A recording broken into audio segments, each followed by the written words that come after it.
Hello বন্ধুরা, আজকে আমরা শিখব সহজ পাঠ প্রথম ভাগ তৃতীয় পাঠ প্রথম একক। ওই সাদা ছাতা, দাদা যায় হাটে, গায়ে লাল জামা, মামা যায় খাতা হাতে, গায়ে সাদা শাল, মামা আনে চাল ডাল, আর কেনে শাক, আর কেনে আটা, দাদা কেনে পাকা আতা 7 আনা দিয়ে, আর আখ আর জাম 4 আনা। বাবা খাবে, কাকা খাবে, আর খাবে মামা।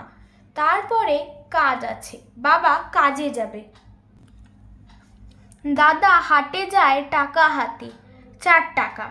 মা বলে খাজা চাই, গজা চাই, আর ছানা চাই। আশা দাদা খাবে। আশা দাদা আজ ঢাকা থেকে এলো, তার বাসা গড়পাড়ে। আশা দাদা আর তার ভাই কাল ঢাকা ফিরে যাবে।